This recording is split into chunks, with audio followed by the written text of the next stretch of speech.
Ya, bismillahirrahmanirrahim. Assalamualaikum warahmatullahi wabarakatuh. Perkenalkan, nama saya Nur Muhammad Fauzi. Di sini saya akan menjelaskan tentang materi pembelajaran saya dari mata kuliah Manajemen Sumber Daya Manusia tentang pelatihan dan pengembangan dari dosen pengampu saya, yaitu Bapak Dr. Sugeng Prayitno MM. Di sini sebelum saya menjelaskan tentang apa itu pelatihan dan juga pengembangan, sebelumnya saya akan menjelaskan tentang beberapa kilas untuk untuk memudahkan pembelajaran. Apa itu pelatihan dan pengembangan? Pelatihan dan pengembangan SDM, tepatnya untuk SDM ya, sumber daya manusia dalam sebuah organisasi perusahaan adalah upaya untuk meningkatkan kualitas kehidupan karyawannya. Jadi pelatihan dan pengembangan itu untuk meningkatkan kualitas kehidupan kerja karyawan supaya menghasilkan produk dan layanan dengan kualitas setinggi mungkin dengan target yang telah direncanakan sebelumnya. Biasanya pelatihan atau training merujuk pada pengembangan keterampilan dalam bekerja untuk perusahaan sendiri yang dapat digunakan dengan segera. Jadi untuk pengembangan di apapun yang perusahaan butuhkan. Materi ini disusun sendiri oleh saya, yaitu nama saya Nur Muhammad Fauzi, saya ulang lagi, dan NIM saya adalah 28921503337. Dari program studi manajemen Universitas Pancasakti.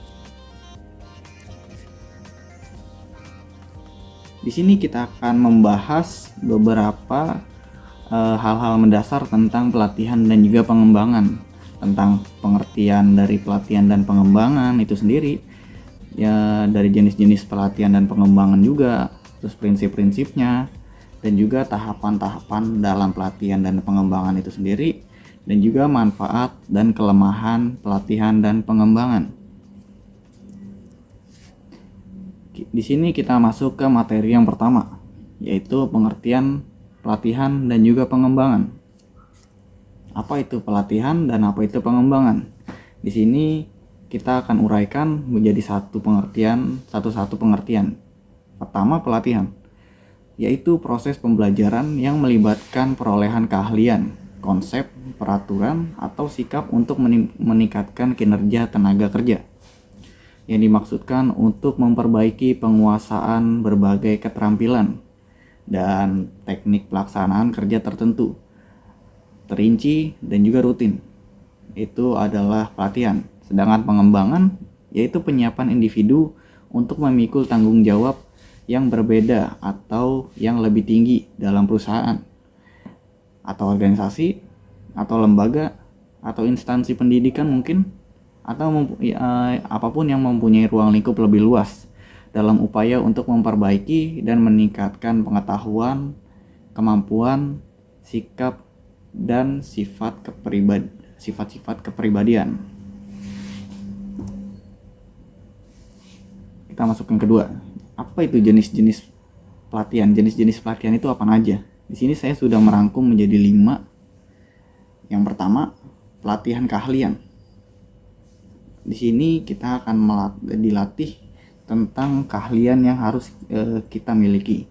Misalkan, jika saya adalah seorang staff retail, maka saya akan diberikan terus pelatihan-pelatihan bagaimana servis customer, bagaimana mengurus toko, dan juga bagaimana tentang operasional toko.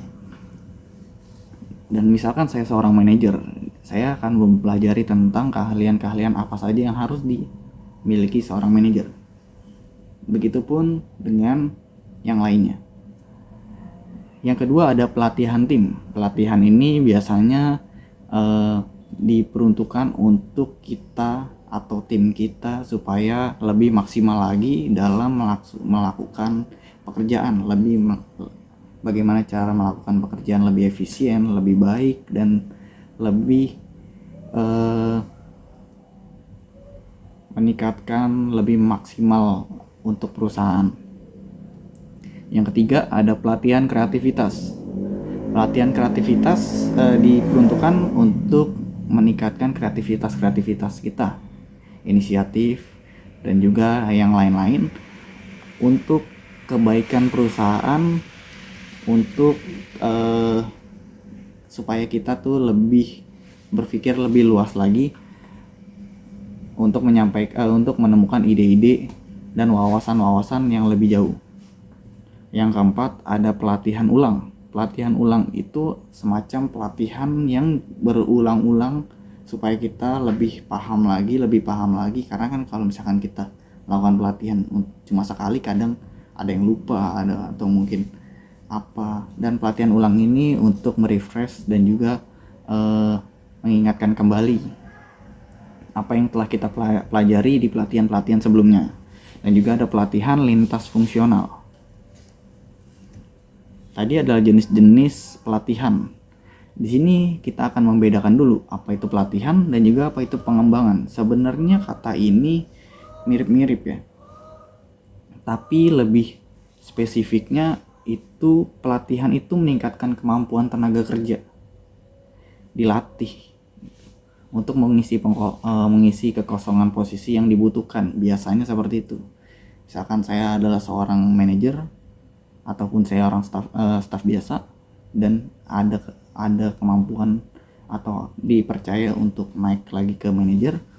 Di sini saya akan melakukan diberikan pelatihan bagaimana cara menjadi manajer, dilatih dengan pekerjaan-pekerjaan seorang manajer untuk menempati posisi yang saat itu dibutuhkan mungkin. Setelah itu pengembangan. Peningkatan adalah meningkatkan kemampuan tenaga kerja. Jadi kalau misalkan ini sama-sama meningkatkan kemampuan tenaga kerja, cuman kalau yang pengembangan ini mengembangkan, yaitu memaksimalkan kinerja seorang individu atau mungkin tim untuk jangka panjang. Jadi kalau pelatihan itu untuk melatih, pengembangan itu untuk pengembangan itu sangat dasar sekali ya. Jadi perbedaannya adalah itu. Kita masuk ke prinsip dalam pelatihan, yaitu yang pastinya yang pertama ada partisipasi, yang kedua ada pendalaman, yang ketiga ada relevansi, yang keempat ada pengalihan, yang kelima ada umpan balik, yang keenam suasananya nyaman, yang ketujuh memiliki kriteria. Penilaian yang dibutuhkan dalam pelatihan. Pelatihan juga membutuhkan penilaian. Dalam sebuah pelatihan pasti kita perusahaan mempunyai tolak ukur di mana kita telah melakukan pelatihan itu dengan baik, mendapatkan ilmu itu dengan baik, mendapatkan pendidikan itu dengan baik.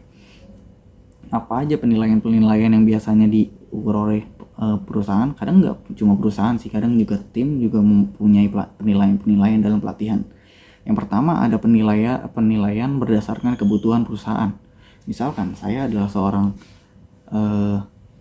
manajer farmasi, jadi saya akan diberikan sebuah pelatihan terus tentang farmasi, tapi dengan penilaian yang terus harus dikembangkan. Penilaian yang harus terus dikembangkan, atau mungkin pelatihan yang lain dengan penilaian yang berbeda. Yang kedua, ada penilaian berdasarkan kebutuhan tugas. Misalkan saya diminta kelak saya akan diminta untuk melakukan tugas di divisi tersebut, divisi ini, atau mungkin saya harus melakukan proyek ini, tapi saya belum pernah punya pengalaman tersebut. Jadi perusahaan harus melakukan pelatihan untuk saya agar saya bisa melakukan pekerjaan atau proyek tersebut, supaya saya bisa atau mampu melakukan pekerjaan tersebut dengan maksimal. Yang ketiga ada penilaian berdasarkan kebutuhan karyawan. Penilaian berdasarkan kebutuhan karyawan seperti saya sendiri, misalkan itu misalkan saya itu ada di bawah ratingnya daripada karyawan-karyawan yang lain. Nah, saya akan diikutkan pelatihan supaya saya bisa menyamai dengan karyawan-karyawan lain, supaya saya bisa mengikuti pekerjaan mereka. Saya bisa mengikuti cara kerja mereka gitu. Jadi bisa nyambung, bisa sama gitu dengan mereka. Yang keempat ada perumusan tujuan pelatihan. Penilaian ini juga didasarkan oleh apa saja yang akan kita alami atau kita dilatih gitu, apa aja yang akan kita dapatkan di pelatihan. Kemudian tahapan dalam melakukan pelatihan bisa melakukan sebagai berikut. Yang pertama, pelatihan instruksi pekerjaan. Itu sudah dibahas tadi. Yang kedua, ada perputaran pekerjaan, magang atau pelatihan. Jadi pelatihan bisa dilakukan dengan tahapan-tahapan.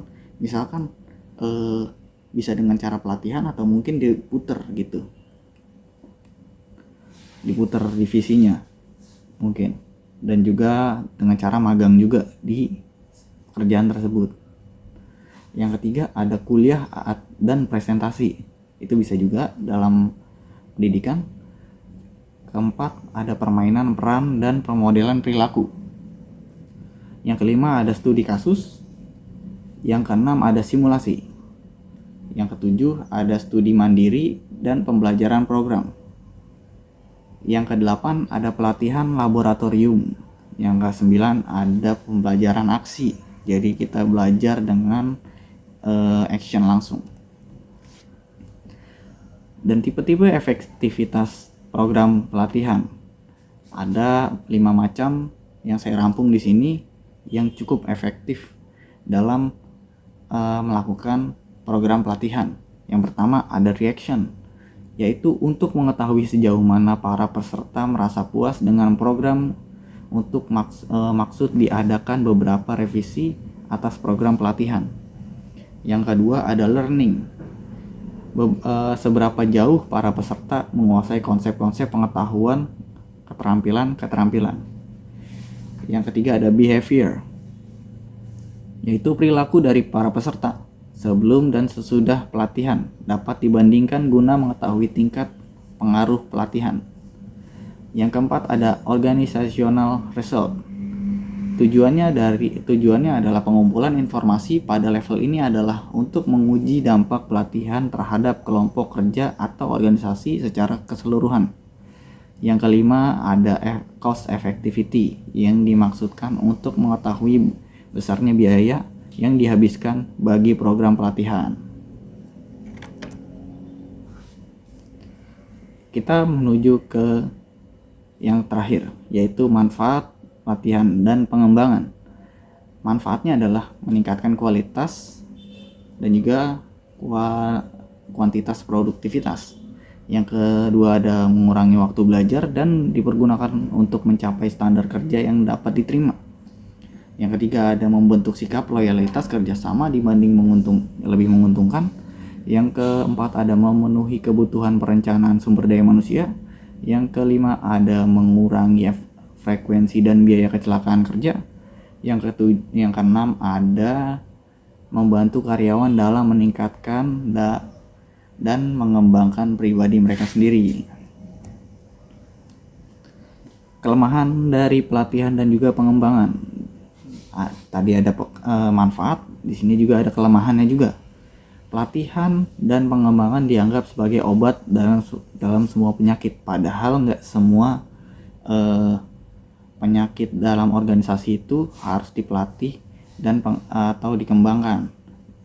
Bisa saja karena emang orangnya sendiri atau karyawannya sendiri nggak mau ngikutin apa yang ada di standar perusahaan, atau mungkin nggak bisa mengikuti perkembangan zaman kan, karena kan ada yang begitu. Yang kedua ada partisipan tidak cukup termotivasi untuk memusatkan perhatian dan komitmen mereka, yaitu balik lagi ke yang tadi, bisa jadi ke orangnya, mungkin dia punya banyak masalah atau apa, sehingga mereka percuma juga kalau memang pikirannya kemana-mana atau nggak punya masalah, jadi ikutin pelatihan juga nggak ada gunanya. Yang ketiga, ada sebuah teknik dianggap dapat diterapkan di semua kelompok, di semua situasi dengan keberhasilan yang sama. Kinerja partisipan tidak dievaluasi begitu karyawan telah kembali dalam pekerjaannya. Nah itu dia tuh, sehabis pelatihan harusnya dievaluasi, diberikan nilai-nilai. Kadang kagak kan. Informasi biaya manfaat, ketidakadaan atau kurangnya dukungan manajemen, peran utama penyedia atau atasan yang tidak diakui, dan juga pelatihan bakal tidak akan pernah cukup kuat untuk menghasilkan perbaikan. Sedikit atau tidak ada persiapan untuk tindak lanjut. Balik lagi sih, jadi kalau misalkan udah belajar ya harus dites dulu tuh, dievaluasi apa yang telah dipelajari di pelatihan. Sebelum saya tutup, saya mempunyai kesimpulan dari materi yang telah saya bacakan, yaitu pelatihan tidak lain merupakan aktivitas yang bertujuan untuk mengembangkan keterampilan dan juga pengetahuan khusus dalam konsep pelatihan dan juga pengembangan untuk menemukan dan juga mengeluarkan potensi yang ada pada diri karyawan yang masih terpendam untuk mengembangkan personal dan juga perusahaan seseorang itu dalam bekerja. Ya, terima kasih. Mudah-mudahan dapat dimengerti apa yang telah saya sampaikan. Mohon maaf apabila ada salah-salah kata dan juga salah dalam penyebutan dan juga kata-kata yang kurang dimengerti, mohon dimaafkan. Sekali lagi saya mohon maaf dan juga undur diri. Wassalamualaikum warahmatullahi wabarakatuh.